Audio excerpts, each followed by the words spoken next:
Hello and welcome to Happy Foot, Sad Foot, El Tráfico post-game edition after one of the prettiest wins we've ever had. I'm Travis Helwig. And I'm Vince LaRosa. Darren is on his way. He's kicking his way through the press box, elbowing every crazy fan he sees, hitting Dave Denholm with the Stone Cold Stunner to get to you. But we are here with you to get your happy feet and sad feet after, I want to say, a win that was needed. I think we needed that game. Whether or not we played the best soccer I've ever seen, I'm not going to necessarily comment on and bring down the vibe right at the top. But boy, did we need that win at the beginning of the season when wins have been scarce. When wins have been scarce. But fuck the Galaxy. We gave them their first loss of the season. We're going to hear a lot from them about how the refs gave us that game. They're already saying it. Vince, how are you feeling about that game? What was your happy foot coming out of that game? Ooh, happy foot was just the fact that they did whatever it took to win the game. Because I agree with you. That's not a game, despite everything that's going on and it being early in the season where you can say like, well, we put in a good performance, but we still lost. Like you just can't lose that game. And then especially the way the game transpired. Look, Denny Bouanga, my guy, that might be the miss of the season. And it's early in the season. I don't think we'll see a worse miss. And like, we know he's good for these, like, but he would usually make it up to us. Obviously he had a goal anyways. He creates the penalty. And I know that that's the like poignant moment for Galaxy fans. Look, end of the day, the guy goes to the ground, Bouanga wins it. Like I've seen much worse not get overturned. And like, look, I'm an LAFC fan, but I'm just saying like, I've seen much worse. Like there was still contact. There was still a lot in it. I hate the way that they talk about it on the broadcast, by the way, and they make it seem like, so when the VAR says to the guy, hey, I think you might have missed something, come take a look. He's not saying, hey, I think there's a penalty. He's saying, hey, how did you see it? The referee probably says, oh, I saw this. And he goes, well, here, why don't you take another look? But the way they said it was like, they were like, hey, it's a penalty. And he goes, no, I'm sticking with my call. That's not how it happens. And I think that's what gets it so like twisted in people's heads. It's just like a couple of things in the broadcast throughout. They were just like, I mean, I don't think Taylor Twellman knows how Ilie Sanchez plays the game. Just because what was up with that? Say that again. I don't think Taylor Twellman knows how Ilie Sanchez plays the game. I just don't. Just because you came from Barcelona doesn't mean that you're like the slickest, like tiki-taka passing guy. Like Ilie Sanchez, it's funny for him to go like, Ilie Sanchez is not a ball winner. And he goes, but in 2022, he won the most duels on the team. What are you talking about? What are we doing here? One of my happy feet for the game was, and if you have a happy foot or a sad foot, let us know in the comments or feel free to call in. Our patrons have that link right now.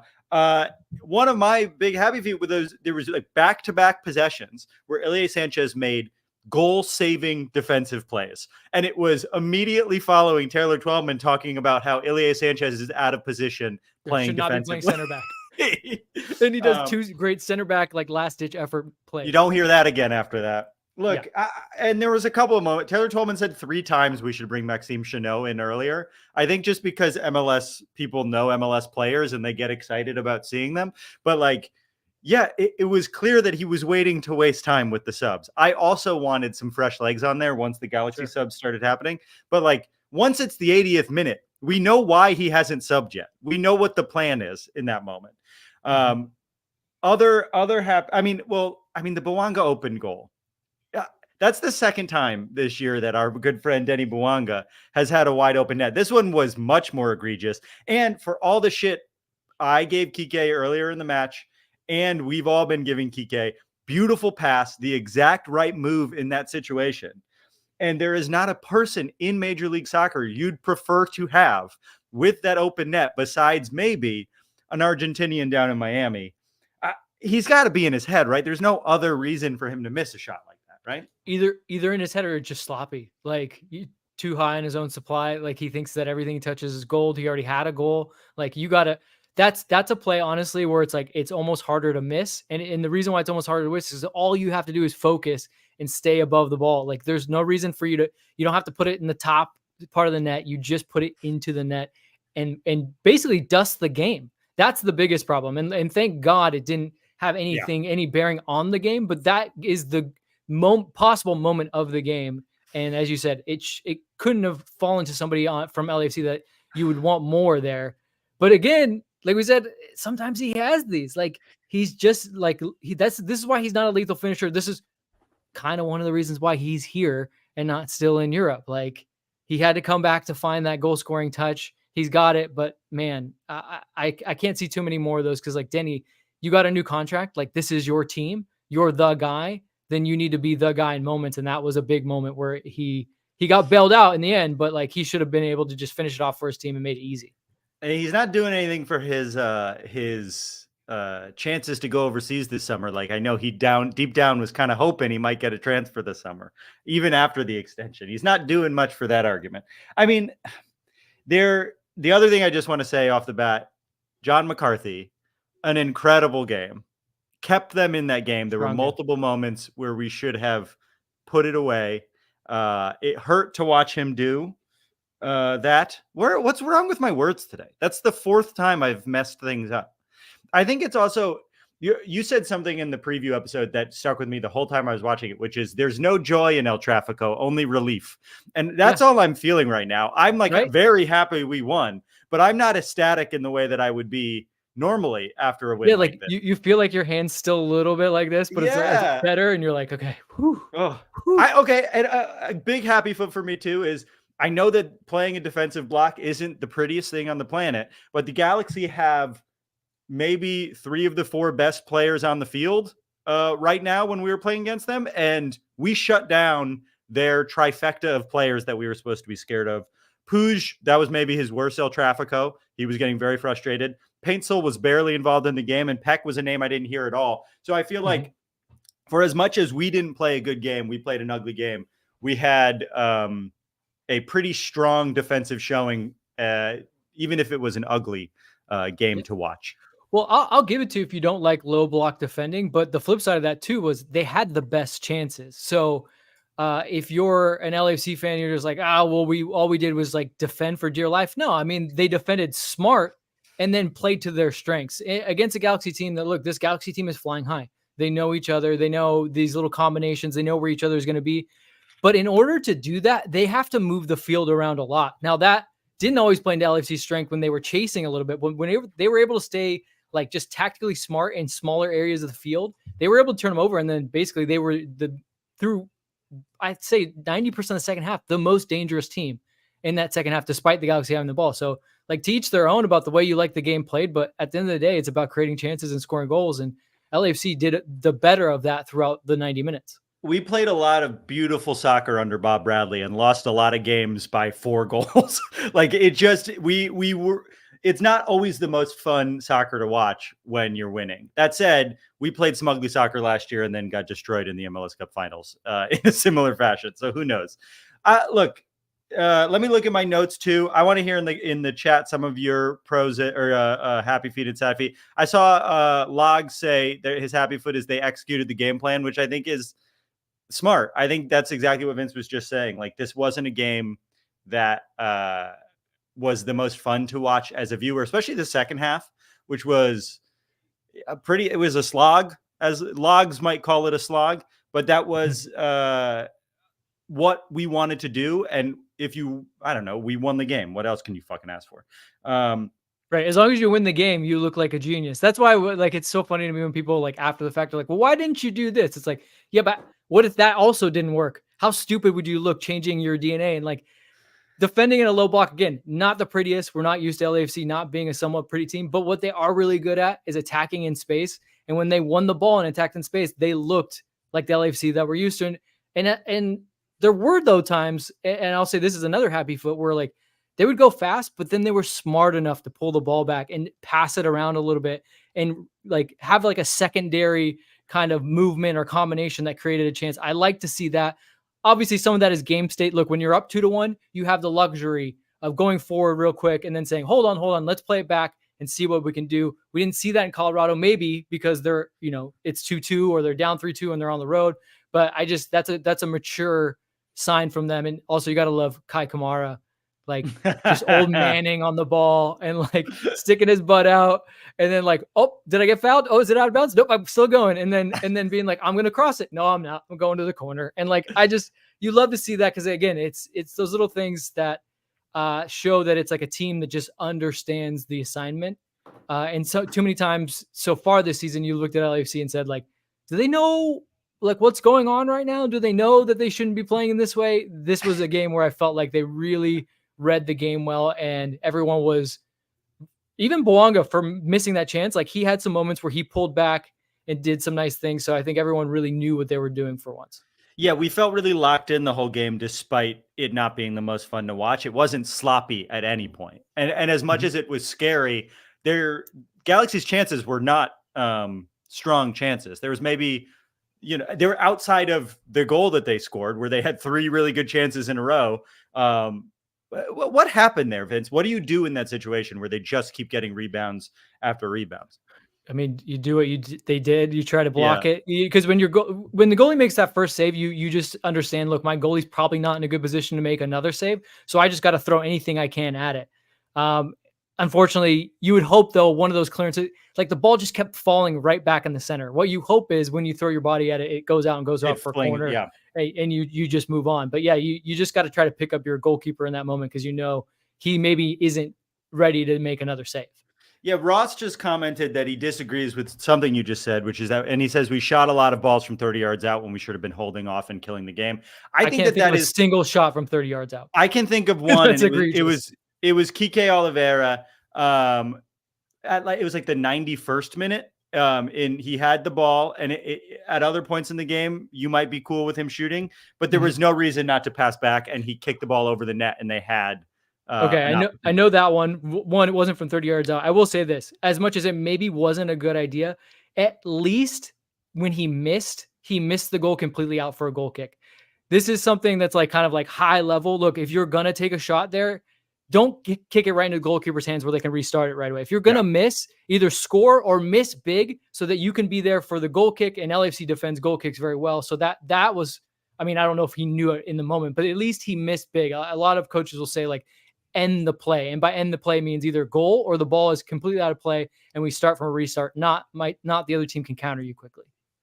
Lindsay points out that Oliveira got subbed right after as well, so that I don't know if that was why. I don't think Oliveira looked pretty gassed. He looked pretty gassed. I do think Oliveira, I've been a defender of him. I wasn't a fan of his game today. I think he had some rough touches. I do think he had some great passes, like that pass to Bouanga where Bouanga missed, but like he also missed a one-on-one with McCarthy before the Bouanga one. And I watched him kick the ball a few times. I just think a sad foot so far this season, our front 3 are just not it yet. And I think it's been long enough in the season where we could say offensively, it's not clicking. And maybe that is their fault. Maybe it's the fault of the style of play we're playing. I'm not smart enough to answer that, but we don't have any like killer instincts up front with Bouanga missing right now. It's just not there. Kimberly has some chances that he should have scored. But to your point, like, it's not that LAFC doesn't know that. Like, that's why they're bringing in Giroud, right? And you could say, like, well, why don't you get someone sooner? Is there going to be anyone of the quality of Giroud that's available right now? No. So, but these guys are good, and they're good enough. Look, we played the Galaxy is a good team. They're good enough. They should. This is the best Galaxy team we've played by far, and we just beat them. Easily the best Galaxy. Even the Zlatan teams. This is a better team than those teams. Mm-hmm. Twelman said something interesting on the broadcast that I didn't know, which is that both of those guys, Peck and Paintsel, were on LAFC's radar when Kuntz was at LAFC, and when he went over the Galaxy, signed them for huge paychecks. Very interesting. A bit of intel that I don't know if has been said publicly before. It was interesting to hear that. Kimberly said something that I think is the obvious happy foot of the whole game. We shut down who needed to be shut down. We frustrated them, and it was obvious in their gameplay. We finally stepped up and looked a little bit more cohesive. I do think that was a really strong, confident game from us. I don't give a shit what they're going to say about the referees. The refs also called a bunch of bullshit calls on us as well. Like, I know that was a soft penalty. Once it's called, I don't think you can overturn that call. Like, I agree it probably shouldn't have been called a penalty, but it was close enough that you can't, it's not clear and obvious. I don't care what you're saying. Like, he clearly made contact. Once it's called, you don't overturn it. Mhm. But yeah, I feel like that was maybe our strongest cohesive gameplay game of the season outside of the 5-0 win that we needed. Yeah, they knew, like I said, they knew the assignment. They knew that they just needed to win and how big this was for the season. Because look, there's not very many games where you're going to have to play like that. Like there's not, as we said, this is a pretty good Galaxy team. There's not very many teams that play in that fashion. And so you do this at home because no matter what, you walk away from the derby with a win. It doesn't fucking matter. It really doesn't matter. Like, so you just go and you win the game, and that's all that matters. We got a couple callers. We want to hear some happy feed and sad feed. So LAFC Luke is the first one on. LAFC Luke, welcome to the show. How's it going? Hi, guys. How's Hey, it Luke. going? So hoarse. I'm so good. hoarse. What was the vibe Good. in the stadium? We're still waiting for Darren. We haven't heard. I think Darren was murdered by Galaxy fans on the way. Well, I can attest to his being alive at halftime because my husband, who was driving, ran into him at halftime. Okay, good. This will all go in the police report. So we're live at halftime. Your husband is now a suspect. Your husband is a suspect. See enough CSI. We just put a timeline together so we know halftime alive. Good. Okay. I will say that we've obviously had many of these matchups over the years. This one felt a little bit more tame, maybe because it was so early in the season. The Galaxy supporters were a little bit more sort of subdued, and even coming back at halftime, the 32-52 were a little bit quieter to kick off the second half. I mean, they came back, and by the end of the game, we like half the stadium was doing Jump for LA Football Club, which was cool as heck. But yeah, it was. I would say that as these go, it was probably sort of mid in terms of the crowd environment. It was definitely not as bad as last year's Open Cup, but not as like exciting as like a one of those playoff games. Do you think the kickoff time played into that? Like 4:45 is such a weird time in LA. Like, yeah, that definitely didn't help. It would have been cooler if it was a night game, but I am also glad to be able to go home now. Yeah, well, you got your whole Saturday night to be happy. I'd also say, like, exactly. I don't think the team has instilled much faith that we're going to have a fun game to watch. You know, like product on the field, I was nervous. I mean, Darren took my tickets. That's not why I didn't go. But like, if I was there, I'd be like, oh, I don't want to sit through us getting fucking destroyed by a better team. I think the Galaxy looked like a better team despite us getting the win. And I think that's a testament to us getting the win as well. Like they played a prettier game of soccer and they probably are a more cohesive team right now. Well, I mean, at the end, as we were leaving, I sort of thought to myself, I must feel a little bit like right now, like the Galaxy fans felt like over the last few years at their stadium when they would beat us after they were having a terrible season. Yeah. And then it was like, you know, you had Chicharito run around on the field like he just won the World Cup. That there was definitely a little bit of that vibe of like, we did it. But at the same time, it's like, you got to show up to a game like this. And I don't know how many people really felt like all these people, you know, listening to the show, you know, people who have been like, you know, I mean, most folks at the tailgate beforehand, there was a lot of anxiety. There was not confidence. Yeah. There wasn't a feeling of like, we got this. Right. And I think, you know, in other years, it was like, we should win. And I don't know if that's how anyone felt going through. Like, I feel like we're excited to have won, but I don't think any of us think we should beat the Galaxy right now in the way that we're playing. So it's great to get 3 points and to give them their first loss. So my happy feeders, yeah, go ahead. My happy foot would be Timothy Tillman. Scoring with his dick. That's right. The dick goal heard round the world. Well, we sit on the other end, and I was like, what did that deflect off of? So way to go. And but more than the goal, he was all over Pooj. Like, I mean, Pooj is definitely a level better, I think, than almost any player I've seen in MLS.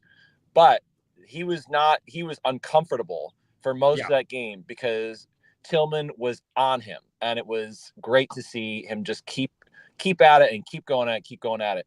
I did have one observation before I get to my sad foot that I'm curious, Vince, if you could back me up on this, but like somewhere around like the 65th minute, there was a Galaxy player who like fell down in our box or near our box, and then like we got the ball and everyone was like, do we was it a foul? Was it not a foul? And the ref was just like, keep going. And we just kind of walked back to midfield. And I was like, why aren't we have the man advantage. We have the player advantage. Like, what is going on? And it just felt like we sort of stopped and then didn't really ever pick up our speed after that. And maybe we were just suddenly gassed and just stopped. I don't know. Like, is that an observation? Like, we're sort of like somewhere 2/3 in there, 64th, 65th minute. We just kind of put the brakes on and sort of pulled back to parking the bus.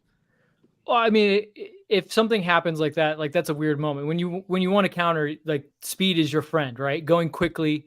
And if all of a sudden you get slowed down and you're like, everyone stops their run and now you're not going from, a jog to a sprint, you're going from a standstill, then that kind of throws you off. So it almost behooves you to maybe rethink it. Cause if you then try to go fast when you're not ready, basically the Galaxy will just have the ball right back in the other end. So that might be the explanation for that. And also like Travis alluded to, there were some like weird calls where like where both teams were kind of like, wait, what's going on? And so maybe we were just kind of shell shocked by like, Both is it going to be? Is it not going to be?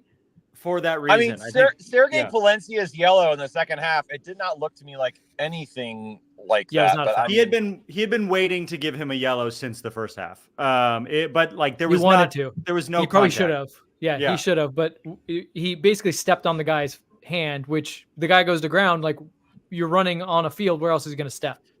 Quickly before we bring Darren on, Eric P. over on Twitter has only commented one thing, and he commented, with all that said, Galaxy really did not deserve the win. And I agree, Eric. I think that's the only thing you've commented so far. So thank you for being a listener. And remember to subscribe to the Patreon at patreon.com/happyfootsadfoot. Darren Miller in the stadium. Welcome to the game. Hello. Can you hear me? Yeah, we can hear you. How's it going? How are you? Thrilled about the victory, coming off some incredible technical difficulties. My computer was dead and I couldn't get it to not be dead, and now I'm alive. I'm very happy to be here. That was much like our season, huh? I feel like my experience just now was essentially this season. The computer was completely dead, and then I waited for it to boot up, and then it like kind of happened to just boot up. I don't know that it should have. Like it wasn't at its best, but it's somehow still I'm here, and I'm happy to be here. So I think it was like this game was like they won. That wasn't the best version of our team, and still somehow they won. So, but yeah. Luke, quickly, because your mic is giving us some feedback, give us a sad foot, and then we'll say goodbye to you. I mean, you already kind of talked about it, but like Bouanga, Denny, like ooh, baby. He was either shooting it 10 yards over the goal or like, that wide open in the 80th minute. Oh my God, that was right in front of us. And it was just like, we all were just convinced that it was going to happen. And then it was just like, what was that? Yeah. I mean, and that would ice the game. So then we have 10 more minutes of just incredibly stressful football. So I mean, that to me, that's far and away this happening. That and also just our inability to just kind of salt this one, like go down into the corner, hold on to the ball. Like we didn't seem to have that. Like it was like, no, we're just going to give it back to them and defend. So there was, I think just sort of our ability to kind of close this one out. Because essentially nothing changed from the end of the first half to the end of the second half, certainly in terms of score. And like the strategy sort of ticked a little bit differently as the second half progressed, but we just didn't look like we understood like the timeline and just making that thing, done, lock it up. Well, thanks for calling, Luke. It's always great to have you. Drive safe. Darren, I think you have a sense of what we've talked about so far. Wasn't the prettiest game. I was watching. Any happy feet or sad feet that we haven't covered? I'm trying to think of what we haven't covered. I was watching the live stream as I was trying to get my computer to work. I'm a huge fan of the show, actually. Good. So, thank you so much. Make sure you subscribe. I think first time, hit long the time. thumbs up. Hit subscribe. I would say I got two happy feet to throw out there that I think haven't been said, and I might have misread this, so correct me if I'm wrong, but I really feel like the difference, what got us the victory on this one was like, from what I saw, it seemed like we had way more aggressive defense than we normally do. It felt like they were much more active and less reactive than they normally are. It felt like they were putting a lot more effort in than they normally do, and it certainly wasn't the offense. So we definitely were on their hips a lot more. I feel like Vince can speak to that a little bit. Yeah, there was a plan. Like we've been saying, like the guys that I can't remember who it was earlier, the comment earlier, but like the guys we needed to defend, they defended. And that was not just in the midfield. Like the midfield three were very much conscious of where Brugman and Puig were at all times, and being able to have at least one of them get close to one of their midfielders is important. And then, I think, Darren, what you might be alluding to is the back line was very active. Like they did not want Painsil and Peck to get the ball and get like 4 or 5 touches before someone engaged them. They were either ready to be there and either win the ball or just ready to be right, like as Travis said, right on their hip the moment the ball arrived to them. And honestly, even Murillo and Long were very active in jumping out. And I think that's why you saw Ilie then drop back in, because he was understanding, look, my center backs are going to be active and they're going to be sliding over. So I need to then fill in the gap so we continue to have a line of 4. And so, it was I would just say this, that's not something that just happens in a game. Like that's something that's definitely talked about during the week and definitely worked on. So they stuck to the play there, and it was definitely a conscious decision. Yeah, it's one of those things too, that if it doesn't work, we get yelled at that we're not playing hard. It feels like we're not doing the right stuff. But because it worked, we get to say, hey, look, we were able to hold their 3 best players to looking like they were barely on the field, which honestly, outside of that one situation, I didn't think about their best players for most of the game. Yeah. Yeah. I mean, even on that goal that they scored, we had what would have been like, if that last one didn't happen to go in, we would have been like, holy shit, that was an incredible defensive stand. Like they stuck with it, and the defense made some amazing saves before the goal sailed through the keeper. But they were playing well. Even it just felt like they gave a little bit more, as of course you would expect in El Tráfico, but also just at this stage in the season is exactly what we were looking for. I think it's a great sign that we can win not at our. This is the first time we've won so far this season not at our best. We played perfect LAFC soccer. The only I like that you just stopped yourself from saying football. You were like, I'm not the type of person. I know. Why did I do that? I said soccer. I feel like I haven't earned football. You can say it. I think it'd be phony coming from me. It's our word. We can say that. Connor asks a question that Vince and I have talked about this a little bit, but Darren, from your perspective in the stadium, give us what the vibe was like after Timothy Tillman scored with his penis. One of the more beautiful penis goals I've seen in my career as a sports journalist. Of all the penis goals you've seen, was that maybe one of the strongest, biggest, longest penis goals you've seen? I'm trying to think of all the penis goals I've seen. It's a lot. Been so many penis goals. There's a lot of penis goals. This was definitely a huge penis goal. I mean, it was direct, right at the goal. A particularly girthy penis goal, I think. It was exactly what you're hoping for in a moment like that. Yeah, really powerful. Yeah, he did exactly what he needed to do. Rock Very hard powerful. challenge Thrust on the it right ball. into the goal. Yeah. And I mean, if we're being honest, when he's right there and his balls are right there, like the goal is big. That's a big goal. Right? And as we saw with Bouanga later, sometimes your feet aren't even as good as your penis to score with. That's true. Yeah. Look, you got to use everything you got, right? I'm just glad he's on my my little score, our little score. Oh yeah, team. I've got Timmy. That was my first pick, I think. Aaron Long almost scored, and I was like, fuck, I took him off my team. I should have picked Giroud instead of Griezmann, but it is what it is. Best penis goal I've ever seen, according to Ruiz in the comments. I think it's up there. It's top 3. Maybe MLS will do one of those like compilation videos. Yeah, the only other one I can remember is Pulisic in the World Cup. Oh yeah, that was another strong penis. Where he almost literally also lost a testicle to go with it. Yeah, the Brazilians play tiki-tac. U.S. men's national team plays penis soccer. Look, Darren, any A real sad American feet that goal we have? from Tillman. Yeah, real hard, rock hard American cock from Timothy Tillman. Any sad feet, Darren? Before we bring Joey AF on. Yeah, you mentioned earlier in the show I was watching. You said that the Galaxy is going to complain about the refs, but I thought the refs were awful to us at least as much. I guess I wasn't paying attention to how much they caught bad breaks from the ref, but I thought the ref was making terrible calls, at least for us, the whole game. overall.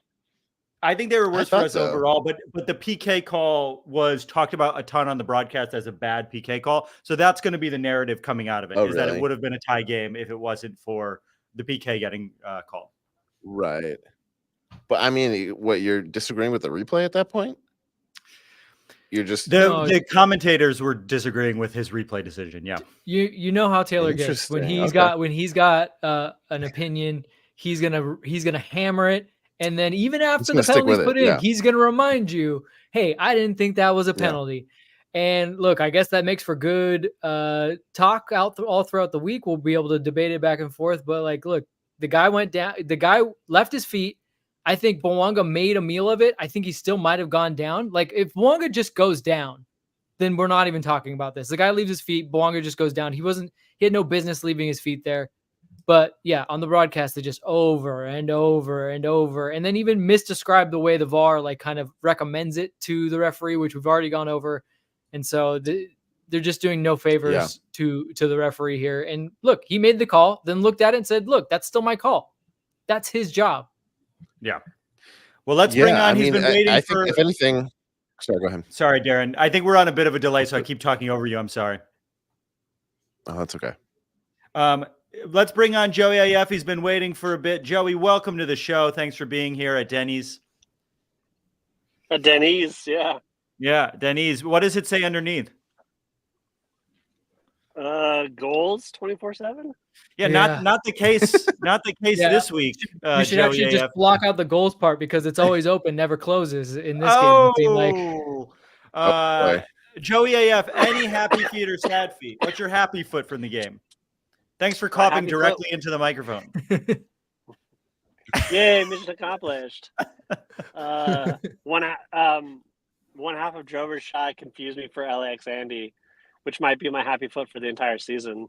I got confused for another friend of the foot. Oh, well, you got to start your own Patreon. Make a little money off this, you know? Yeah, actually. We had a nice little impromptu friend of the foot meetup. So I'll be at Joey 2-bar. Yeah. So any happy feet or sad feet from the game? From the game. Oh, that's novel. What about sad feet? What was your least? What were you here for? Yeah. What are you calling in? What are you talking about? Denny's? I just needed to hear it live. And cough. Oh, you're just hanging microphone. out. Yeah. Well, thanks for being here to cough into the microphone. It's always good to talk to you, Joey. Anything you want to let your loyal fans know? Danny and I did not take our nips out because we didn't reach that threshold. So that's a sad foot for many people, I think. I think maybe next week's the time we'll get to see your nips again. Thanks for calling in, Joey. Good to see you. Strong discipline, just like LAFC from those guys. I mean, you can't just be throwing nips out. Like, you're looking for trouble when you do stuff like that. So, Lawman Trash Can says 2 of my teachers are Galaxy fans. I can't wait to go to school again. Lawman Trash Can, when I saw you at the Rose Bowl, had no idea of your age. I think I offered you a beer. Good to know. I shouldn't have done that. It's something I'll keep in mind moving forward when I see you. Travis, I'm pretty sure he's talking about he's in grad school. So grad school, yes, he goes to grad school at NYU. But how many children have you offered beers to that are underage? Would you guess? Are you the guy that hangs out at the liquor store? Were you the guy that we tried to get in high school to be like, hey man, come on, man. Bro. It's funny that in high school I would always think about. Yeah, I'm the undercover police officer. Darren is the pro cop one, but I'm secretly a cop on the side. Please remember to like and subscribe while you're here. No nips, no like by Izzy Lopez in the comments. That's Fair not enough. our fault, Izzy. Come on.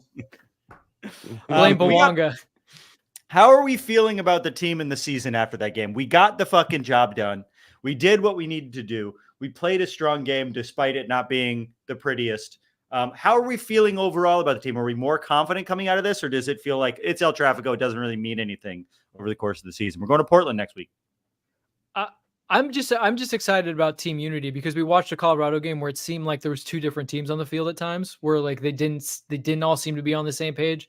And at the very least, like, I don't think you can walk away from this being like, hey, next week we're going to put it all together and play some pretty soccer. But at the very least, those guys all leaned on each other. They knew the assignment. The coaching staff really coached them up. So it's a moment where if you're a team, you look at the coaching staff and say, hey, what you told us to do worked. We're going to trust in you. And that's going to be good, for the whole rest of the season, you would hope.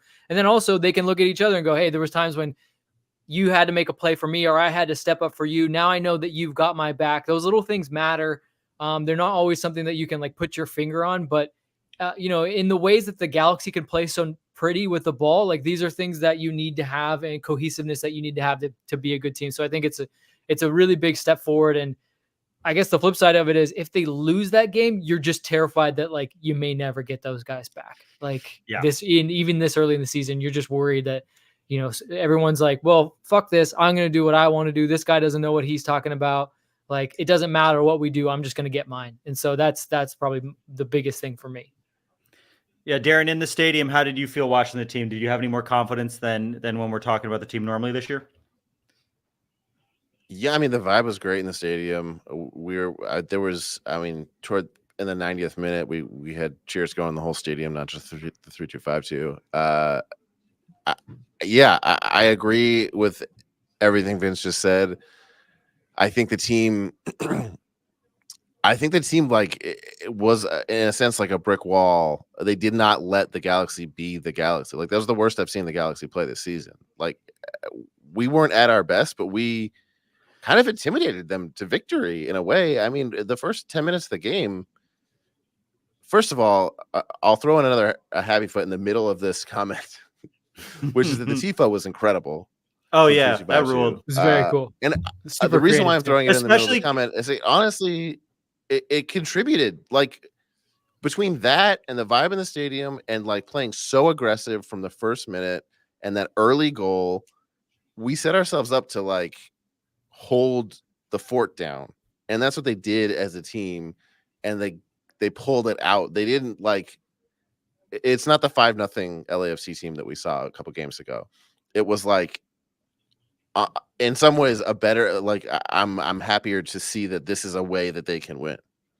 So they showed some toughness today that they didn't have to show in their other victories. And there's a comment here from Lindsay saying this was the least chaotic derby game, and I think I felt that too, which was obviously the game plan, which and especially at halftime, I don't think any of us would have said there'd be no goals in the second half. It seemed like we were going to have a 6-goal game. So the fact that we were able to lock it down, not let them get it in their gameplay, and I kept thinking back, I forget who it was. Was it the Rapids that were up 2-0 on the Galaxy earlier this season, and the Galaxy came back and tied the game, maybe even won the game. I don't remember, but they were down 2-0 at SKC. SKC was up 2-0. Right, I remember Cavincio losing his fucking mind. But yeah, so this is a team that has scored from behind and gotten points from behind this season, and we were able to stop them from doing it in arguably the game they wanted to win most. I think that early goal off Tillman's penis shaft was a huge thing to set the tone for the rest of the game, because it allowed us to play more dirty and muck up their game. They had to play. Well, there's nothing dirty about a beautiful penis shaft. It's an elegant, lovely thing. You're right. It didn't. There was a lot Saturday of night, there. baby. There was a lot of pressure there for us to win, but I did feel relief when we won. But I think because the team has struggled so much this season, I don't feel the same. Like, we also play the Galaxy a lot now. It doesn't feel as novel as it used to. So, like, That's true. Playing them this often we've beaten them in their place. They've beaten us at home. All those like weird curses that we had to get off our back aren't there anymore. So these games feel slightly less special. I think we're all saying like, can we win at the Rose Bowl? We hated that game last year. What's that going to look like? And the Galaxy are definitely going to want to win that game now. I don't want to go to the Rose Bowl. I don't want to do it. Freddie Dominguez says, you say penis shot. I say it was a header. Beautiful comment. That is the comment of the night. Easily. Freddie, you win. Tim Morgan, sad foot, the constant dick jokes. Sorry for letting you down, Tim. I don't know what you expected out of us. Start your own podcast if you don't want us to talk about the dick and balls. There's a reason we put Travis right in the middle front center. This is his job. I've got a real comment. There's a real comment here from Connor, our good friend Connor here. Bogush's inconsistent corner taking ability needs to be studied. That's a great point. I think, isn't it usually Atuesta taking the corners, and we were kind of not feeling it from him, and then Bogusz. We lost Vela and Acosta. Atuesta takes it from one side. Yeah. Bogusz takes it from the other. But Atuesta didn't take it how it's been all season? At all this year, or at all this game. Atuesta didn't take any PKs this corners this season. I don't think there was any corners. I corrected you and said this. I don't. You said this year, and I corrected you and said this season. Yeah, I guess. Yeah, I mean that's interesting. Usually he does take the in-swinging corners. You're right. I don't know. It seemed like it was part of the game plan. I mean, I will say that on that first goal, like that was definitely part of the game plan. We have 3 guys running to the same area near post. They definitely saw something in tape where they were like, if we can get guys to the near post, they're not going to protect it very well. Flick it on. Usually if a offensive team has 2 consecutive touches in the box, it's going to end up in the back of your net. So like they definitely dialed that one in. Yeah. And we saw in the second half, Bogusz was trying to go over to get Bouanga on the volley, which he was able to successfully do once. Bouanga just didn't strike it cleanly enough. But it seemed like they changed tactics between halves of what their set pieces would look like because the Galaxy aren't very good at defending them. Yep. The worst set piece defensive team in the league. Yeah. We should say really great I wonder how many times they fucking said that on the podcast. I mean, on the broadcast. They repeated themselves so many fucking times. Sorry, Darren. I think you're on a slight delay, so sometimes we're talking when you start. Sorry. I don't mean to overlap. No. I don't know what it is, but I think it was a great coaching victory. Honestly, I think we found very small windows where we knew we could beat them and executed really well. And you could see, I mean, Greg Vanney was like right in front of our section, and he was just that man so frustrated all game, and I cannot stand him. Like, even if he wasn't the coach of the Galaxy, even if he was the coach of some other team, he would be by far my least favorite coach in the league. I just cannot stand the guy. He just looks like he was the guy. Like he couldn't.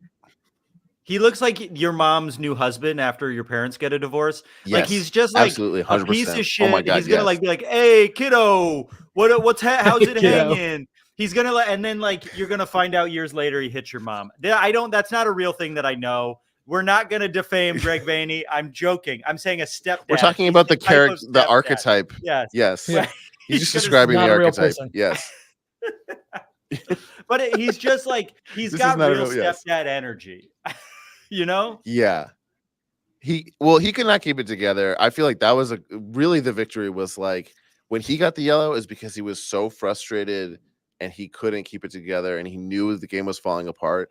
And then Dolo got a yellow and it was like he was making a shrewd move to stand up for his player, and it felt like a good thing when he got a yellow. Like, you know what I mean? Like it felt like a good thing when both coaches got a yellow to us. It just felt like Vanney was just purely outcoached. And we won in the little areas where we knew we could win, as opposed to like pounding it through, as opposed to the front working. If I should segue this into a sad foot that we've all been dancing around, I kind of feel like I really need Bouanga and Oliveira to just like go on an all-night bender together and just become best friends. Falls. I think that would help. We need trust falls. Yeah. We should go in and this is the second time we're mentioning we really need to go in here and do an improv. We have to do workshop? Okay, we got to do a ropes course with Bogusz, Vela, and PK Oliveira, where they can like say like, my name is Dastardly Denis, and I'm bringing to the picnic. Yes. They're not vibing. And I think it's worth, Yeah, if we can get him up to pace, I think it's worth seeing what it looks like with Kai Kamara starting the game. I wonder if he can play a full game. I know how old he is, but especially if we're going to try to transition to Giroud in the middle of the season. Yeah, he's around 63. But if we're going to transition to Giroud, we got to start getting used to playing with a striker. And as Tom Omberger said on this podcast, Dolo seems allergic to playing with a true striker. Yeah. But, cut to a montage of Bouanga and Oliveira doing Mai Tai, just drinking Mai Tais and, dropping shots into beers, closing the bars down. Generally not something you want. You never know what's going to come of that. Your players to do, but yeah. On and off I want to say one other 80s comment. 80s soccer in the UK. Come on. I want them to go to Vegas. They can miss one. Honestly, I'm okay with them missing one game for this. I think it's for the betterment of the long term for the team, for them to go to Vegas, go on a bender, just hit rock bottom, and then build up together from there. Mm-hmm.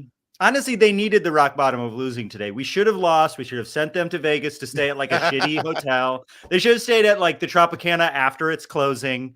But I just quickly want, Eric P did leave his second comment. It's the only other thing he said this whole time. Something we all agree on. Vanny sucks. So Eric P, thanks so much for your comments and your support. I know you're a $10 a month Patreon subscriber. So thank you for being here and leaving those two wonderful comments. It just was one of those days where I think both Galaxy fans and LAFC fans leave that game going like, well, that was nothing. Like, I'm happy we won, but like, that means nothing for our season. It means nothing for their season. Next week will mean much more. If we can carry this over and that cohesion and trust in Cherundolo and say, okay, I fucked up sometimes. We still got the win. Oh, I can miss the open net and it doesn't mean we're going to lose games. Like, we just need to get the confidence back. We need them to do some trust falls. If we can carry that over to Portland and get a win in Portland against a beatable Portland team, I would be very happy with that. But I'm that next week's game, I think, means more to our team than this week's does. And I think the Galaxy would say the same thing. Although I do think we gave a blueprint of how to shut the Galaxy down. I think we showed that they were beatable if you can muck up their play. But it's not easy. I think you said trust. I think you suggested trust falls too sincerely that time. I just want to flag that for everybody listening. in case it comes off like we really think that that's important. But I think you make a great point, because I think it really helps the confidence of a team to be like, okay, we don't have to be perfect to win a game. Like, that's the first time they've been able to do that. So that's huge. Yeah. Anything else we're missing in the comments that you guys want to talk about from that game? I feel like I don't think we talked about the penis goal enough, but I'm sort of waiting for someone else to bring it up.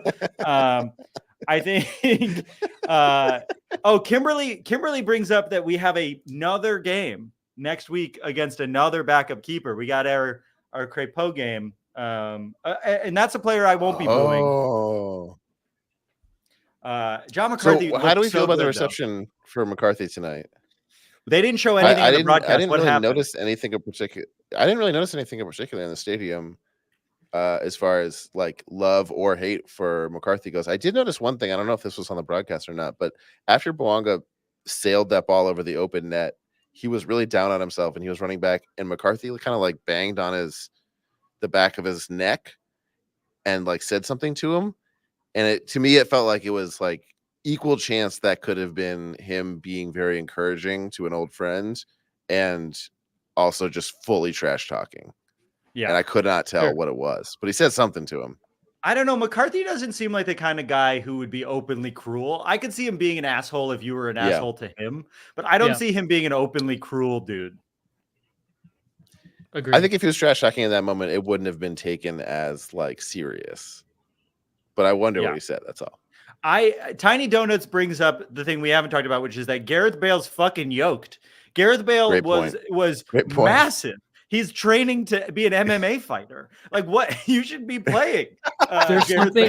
There's something about like great player. Like, it's not just him. So guys, go look up what Fernando Torres looks like now. He's even bigger. Like, he's huge. Mesut Ozil. Like, these guys are now deciding like they're just going to become power lifters.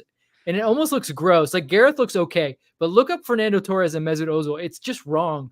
Like you can't go from being like the type of body shape that you are to being like a power lifter. I just don't like it. Well, what it is it's like there's they're not running. Why would you run if you don't have to play soccer? But they still are athletes and they want to work out, so they're going to the gym. I wouldn't doubt that they're sucking down some supplements. At best, all the stuff they couldn't take before. Yeah, exactly. So like suddenly there's the peptides going in, and they're looking yoked. And also he lives half the time in LA, I think. So of course you're going to want to have that beach bod if you're Gareth Bale. Yeah, but isn't that good? That can't be good for golf? If you have a big, thick ass, that's good for golf because you can use the ass as power. But his arms were what was really big. Yeah, but the chest, the chest and shoulders, I think, are just not good for the swing. I think it's a good point. Honestly, like if Kai Kamara can be on our team and playing minutes, where's Bale? I don't know if you remember. Here? I mean, come on. If Gareth Bale didn't score that MLS Cup game winner, we would have talked about him as one of the worst signings in team history. Just like a absent player who couldn't hit the back of the net, but because he scored the most important goal in team history, will forever be a hero of us. But was not a good signing before that moment. But you paid him that entire salary for that moment. Someone pointed out in the comments that Giroud scored today, so I feel like it's good to remember that he is at that level at a top team in one of the top leagues. We're about to get probably the best pure goal scorer in the league, even maybe better than Suarez. Certainly healthier than Suarez. Absolutely. Better than Suarez for sure. I don't know how Suarez is doing what he's doing and more like likable. He's looking. That's insane. David Day says McCarthy was applauded as he left. So that's a good thing to wouldn't have happened if we lost, but since we won, we got the applause. Yeah, I was gonna say after the win, of course you applaud him. Yeah. Got nothing but respect for that guy now. Always classy after you get the win. Yeah, exactly. Oh, what enjoy playing for the little brother team down there in Stinky City, which again, shout out to whoever it is that runs the big board or makes the content over there for using our Stinky City question. I believe it's probably Nick, but I don't remember who's in charge of that. Vince, do you know who's in charge of that stuff? I don't think Nick would be in charge. I think that's somebody that's working in game ops in the stadium. So it's probably Brooklyn, who kind of runs the show there. She does an amazing job. If it's not her, it's somebody that she has empowered to do something like that. But I just want to say thank you again for reminding everyone the op file that we dug up from a few years ago that Carson was nicknamed Stinky City by the residents of Carson. This isn't something that we call the Galaxy's home city. It's what the people who live in the city call the place that they live, Stinky City. All right, let's get out of here. Let's have a night, huh? It's only 8. Any final comments you want to say before I wrap it up, my friends? I'll give a quick shout out to it happened a lot in front of our section. Atuesta did a lot to help with the mucking up the game, as you said earlier. He was shoving guys the whole game, and just like the ref hated him. He was testing him all game, and he played a really scrappy game today. So I just want to throw that out there. Love it. Vince, anything you want to add? No, I think we talked enough, and I think the longer we go, the greater the chance you're going to make another reference to a certain goal. So I just want to. What? Bouanga's PK? That definitely was a penalty. Yeah. Yeah. That is his rock hard shot off that PK. You're running out of superlatives and adjectives. Yeah, I've said as much as I know. Chanot, shout out to Chanot's debut versus the Galaxy. He looked good, but we didn't have much to see to test him. We'll see if he gets mad if he lacks playing time. Mikey A still wants Vince feet pics. Vince, if you're around, to take some feet shots for him. Let me do some moisturizing first. Portland, Maxime Crepeau next week. If anyone's going, let us know. We're not going, but I know there's people traveling. Look, thanks so much for hanging out. We got a bunch of people watching. We fucking won El Tráfico. I think we're a game away from it being a level series against them, or at least very close to this being an even series. So these games are always fun. No, that's not true. These games are never fun. They are never Excruciating. fun. They're always hard to watch. They're always stressful. I'm always relieved when it's over, and the relief is even stronger when we win. Thanks so much for being here. We love you. Please remember to like Thank and you. subscribe wherever you're watching. See you later. We love you. Bye. I love Bye. you. Bye.